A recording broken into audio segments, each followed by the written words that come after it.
नमस्कार। आकाशवाणी से समाचार संध्या के साथ मैं विशाल शर्मा।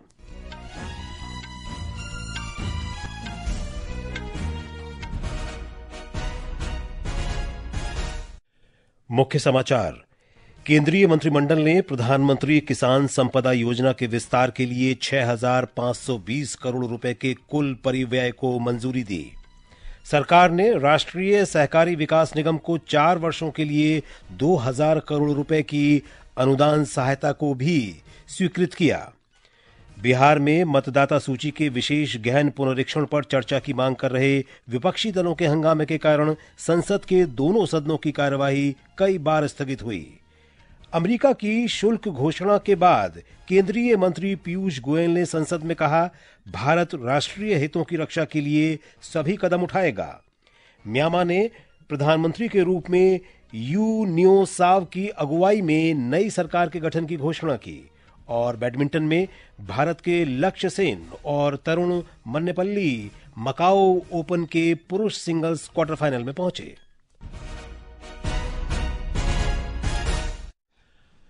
और अब समाचार विस्तार से। केंद्रीय मंत्रिमंडल ने 15वें वित्त आयोग की अवधि के दौरान जारी केंद्र की प्रधानमंत्री किसान संपदा योजना के लिए 1,920 करोड़ रुपए के अतिरिक्त परिव्यय के साथ कुल 6,520 करोड़ रुपए के परिव्यय को मंजूरी दे दी है।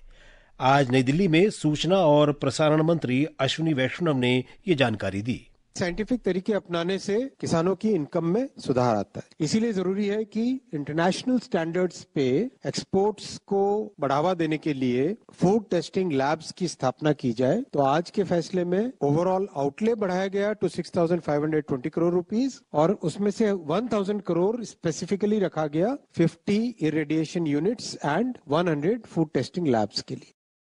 मंत्रिमंडल ने वर्ष 2025-26 से 2028-29 तक 4 वर्षों की अवधि के लिए 2,000 करोड़ रुपए के परिव्यय के साथ केंद्रीय योजना राष्ट्रीय सहकारी विकास निगम अनुदान सहायता एनसीडीसी को भी मंजूरी दी है। एनसीडीसी कोऑपरेटिव सोसाइटीज को लोन देती है। आज उसका कैपिटल 2,000 करोड़ रुपए से बढ़ाया गया ग्रांट इन एड के माध्यम से। जो सबसे इम्पोर्टेंट पॉइंट है वो है ये जो लोन्स जाते हैं करीब 8.25 लाख कोऑपरेटिव्स को जाते हैं। 29 करोड़ मेंबर्स हैं जिनके और 94% फार्मर्स हैं उसके साथ जुड़े हुए। एनसीडीसी जो लोन देती है उस लोन में करीब 99.8% रिकवरी है। नेट एनपीए 0 है।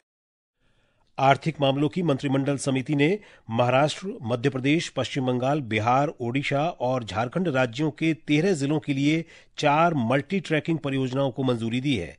इससे भारतीय रेलवे का मौजूदा नेटवर्क का लगभग 574 किलोमीटर विस्तार हो जाएगा। इन परियोजनाओं की कुल अनुमानित लागत 11,169 करोड़ रुपए है।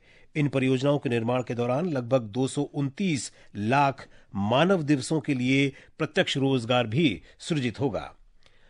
आज संसद के दोनों सदनों की कार्यवाही बिहार में मतदाता सूची के विशेष गहन पुनरीक्षण पर चर्चा की मांग को लेकर बार बार स्थगित हुई। दोनों सदनों की कार्यवाही दिन भर के लिए स्थगित होने से पहले लोकसभा 2 बार और राज्यसभा 3 बार स्थगित हुई। लोकसभा की कार्यवाही दूसरे स्थगन के बाद जब शाम 4 बजे शुरू हुई तो वाणिज्य और उद्योग मंत्री पीयूष गोयल ने कहा कि सरकार भारतीय वस्तुओं पर 25% शुल्क लगाए जाने की अमेरिका की हाल की घोषणा के प्रभावों का आकलन कर रही है। वाणिज्य एवं उद्योग मंत्रालय निर्यातकों और उद्योग सहित सभी हितधारकों से संवाद कर इस विषय पर उनके आकलन की जानकारी ले रहा है। सरकार हमारे किसानों, श्रमिकों, एंटरप्रेन्योर्स, निर्यातकों, सूक्ष्म, लघु और मध्यम उद्योगों और उद्योग जगत के सभी हितधारकों के कल्याण की रक्षा और संवर्धन को सर्वोच्च महत्व देती है। राज्यसभा में भी शोर शराबे की स्थिति रही। सदन की कार्यवाही जब दोपहर बाद 2 बजे फिर शुरू हुई तो विपक्षी दलों ने बिहार में मतदाता सूची के विशेष गहन पुनरीक्षण सहित कई मुद्दों को लेकर नारेबाजी शुरू कर दी। शोर शराबे के बीच पीठासीन अधिकारी ने कार्यवाही शाम 4:30 बजे तक स्थगित कर दी। सदन की कार्यवाही जब फिर शुरू हुई तो वाणिज्य और उद्योग मंत्री पीयूष गोयल ने भारतीय वस्तुओं पर अमेरिका द्वारा घोषित शुल्क के बारे में बयान दिया, लेकिन विपक्ष का शोर शराबा जारी रहा और बाद में सदन की कार्यवाही दिन भर के लिए स्थगित हो गई।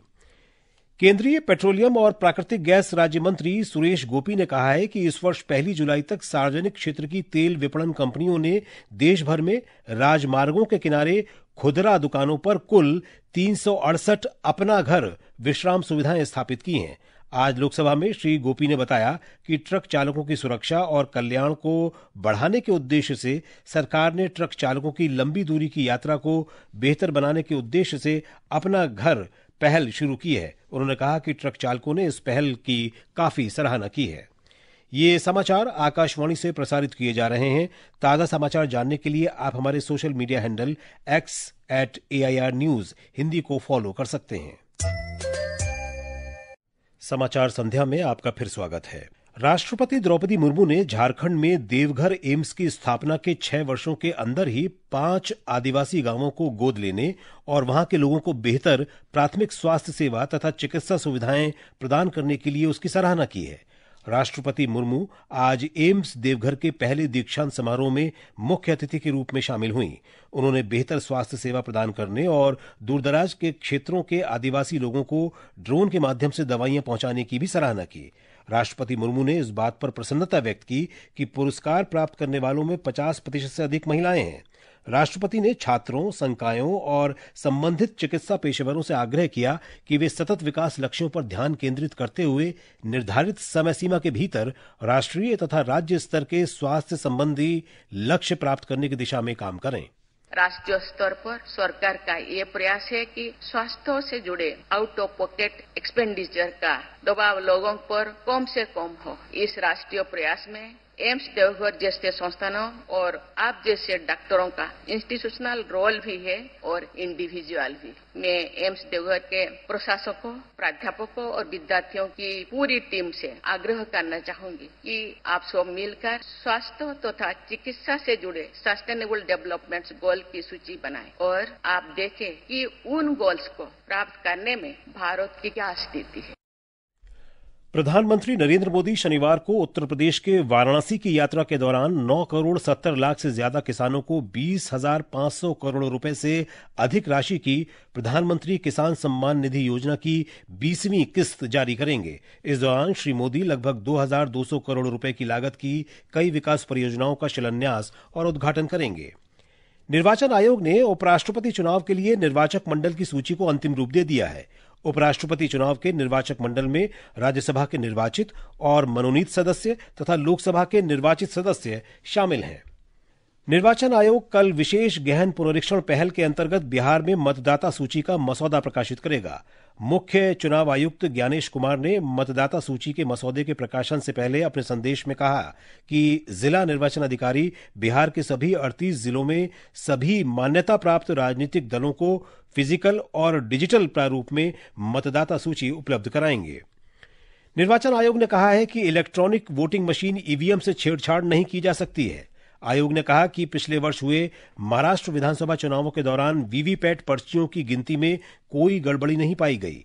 निर्वाचन आयोग ने कहा कि 10 उम्मीदवारों से प्राप्त आवेदनों के आधार पर 10 विधानसभा क्षेत्रों में ईवीएम की जांच और सत्यापन किया गया। आयोग ने कहा कि सभी मामलों में मशीनें जांच में सफल रहीं। संचार मंत्री ज्योतिरादित्य सिंधिया ने कहा है कि एलन मस्क की कंपनी स्टारलिंक को भारत में सैटेलाइट इंटरनेट सेवा शुरू करने का लाइसेंस मिल गया है। उन्होंने कहा कि इसके सुचारू कार्यान्वयन के लिए स्पेक्ट्रम आवंटन की रूपरेखा भी तैयार है। श्री सिंधिया ने मोबाइल टेलीफोनी के 30 वर्ष पूरे होने पर नई दिल्ली में मोबाइल कॉन्क्लेव में कहा कि पिछले 11 वर्षों में भारत की डिजिटल यात्रा असाधारण रही है। उन्होंने कहा कि पिछले दशक में दूरदराज के गांवों और महानगरों तक डिजिटल पहुंच ने नागरिकों को सशक्त बनाया है। भारत नेट परियोजना के आधार पर आज देश के 2,14,000 ग्राम पंचायत जुड़े हुए हैं ओएफसी फाइबर के साथ, और भारत नेट द्वितीय योजना के आधार पर $17 बिलियन 1,40,000 करोड़ रुपए की योजना किसी अमेरिका और यूरोप ने नहीं सोचा। वो प्रधानमंत्री नरेंद्र मोदी जी हमारे 6.5 लाख गांवों को ओएफसी ब्रॉडबैंड के साथ जोड़ने जा रहे हैं। मुंबई की एक विशेष एनआईए अदालत ने आज वर्ष 2008 के मालेगांव विस्फोट मामले में पूर्व भाजपा सांसद प्रज्ञा सिंह ठाकुर और लेफ्टिनेंट कर्नल प्रसाद पुरोहित समेत सभी 7 आरोपियों को बरी कर दिया। अदालत ने महाराष्ट्र सरकार को घटना में मारे गए लोगों के परिवारों को 2-2 लाख और घायल हुए लोगों को 50-50 हजार रुपए का मुआवजा देने का भी निर्देश दिया। 29 सितंबर 2008 को मालेगांव शहर में मस्जिद के पास एक मोटरसाइकिल पर बंधे विस्फोटक उपकरण में विस्फोट होने से 6 लोग मारे गए थे और 95 अन्य घायल हुए थे। भारतीय जनता पार्टी ने 2008 के मालेगांव विस्फोट में सभी आरोपियों को बरी करने के एनआईए की विशेष अदालत के फैसले का स्वागत किया है। नई दिल्ली में पार्टी सांसद रविशंकर प्रसाद ने इस दिन को ऐतिहासिक बताया। हिंदू आतंकवाद को देश के ऊपर जबरन थोपने का जो कांग्रेस पार्टी का षड्यंत्र था वो आज धराशायी हो। मालेगांव ब्लास्ट मामले में जो कोर्ट का फैसला आया है पूरे में स्पष्ट रूप से कहा गया है, जो बातें अभी तक आई हैं, किसी भी एक्यूज के खिलाफ कोई पर्याप्त सबूत नहीं है और प्रोसिक्यूशन अपना केस प्रूव नहीं कर सकती। ये कांग्रेस पार्टी की एक सोची हुई रणनीति थी। ये समाचार हमारी वेबसाइट www.newsonair.gov.in और हमारे न्यूज ऑन एआईआर ऐप पर भी उपलब्ध हैं। म्यांमार की राष्ट्रीय रक्षा और सुरक्षा परिषद एनडीएससी ने आज एक नई संघीय सरकार और राज्य सुरक्षा एवं शांति आयोग का गठन किया। एक रिपोर्ट। म्यांमार रेडियो और टेलीविजन के अनुसार संघीय सरकार का नेतृत्व प्रधानमंत्री यू न्यो साव कर रहे हैं और राज्य सुरक्षा और शांति आयोग के अध्यक्ष वरिष्ठ जनरल मिन ऑंग ह्वाइंग हैं। एनडीएससी ने रक्षा सेवाओं के कमांडर इन चीफ को संप्रभु शक्ति हस्तांतरित करने के आदेश को भी रद्द करने का निर्णय लिया। म्यांमार की राज्य प्रशासन परिषद के प्रवक्ता जॉ मिंटुन ने कहा कि एनडीएससी ने आम चुनाव कराने के लिए आपातकाल समाप्त करने का निर्णय लिया है। फरवरी 2021 में म्यांमार के तत्कालीन कार्यवाहक राष्ट्रपति यू मियंट स्वे ने 1 वर्ष के लिए आपातकाल की घोषणा की थी और रक्षा सेवाओं के कमांडर इन चीफ को संप्रभु शक्ति हस्तांतरित की थी। समाचार कक्ष से प्रशांत कुमार। और अब बात खेलों की। भारत के लक्ष्य सेन और Tarun Mannepalli Macau Open badminton tournament के क्वार्टर फाइनल में पहुंच गए हैं। लक्ष्य सेन ने आज इंडोनेशिया के चिको औरा द्वी वार्डोयो को हराया, जबकि तरुण मन्नेपल्ली ने हांगकांग के ली च्युक यू को हराकर क्वार्टर फाइनल में प्रवेश किया। भारत और इंग्लैंड के बीच लंदन के ओवल मैदान में वर्तमान एंडरसन तेंदुलकर क्रिकेट टेस्ट श्रृंखला का 5वां और अंतिम मैच खेला जा रहा है। चायकाल तक भारत ने अपनी पहली पारी में 3 विकेट पर 85 रन बनाए। मौसम विभाग ने बिहार, छत्तीसगढ़, पश्चिम बंगाल के गांगेय, हिमाचल प्रदेश, झारखंड, सिक्किम, पूर्वोत्तर राज्यों और उत्तराखंड के अनेक भागों में अधिक से अत्यधिक वर्षा की संभावना व्यक्त की है। अगले 2-3 दिनों में बिहार, जम्मू कश्मीर, लद्दाख, गिलगित बाल्तिस्तान, मुजफ्फराबाद, झारखंड, ओडिशा, पश्चिम बंगाल, सिक्किम और पश्चिमी मध्य प्रदेश में गरज चमक के साथ तेज आंधी आने की संभावना है। मौसम विभाग ने आंध्र प्रदेश, आंतरिक कर्नाटक, लक्षद्वीप, तमिलनाडु, पुदुचेरी, कराईकल और तेलंगाना के अनेक भागों में आंधी आने का अनुमान व्यक्त किया है। और अब अंत में मुख्य समाचार एक बार फिर। केंद्रीय मंत्रिमंडल ने प्रधानमंत्री किसान संपदा योजना के विस्तार के लिए 6,520 करोड़ रुपए के कुल परिव्यय को मंजूरी दी। सरकार ने राष्ट्रीय सहकारी विकास निगम को 4 वर्षों के लिए 2,000 करोड़ रुपए की अनुदान सहायता को भी स्वीकृत किया।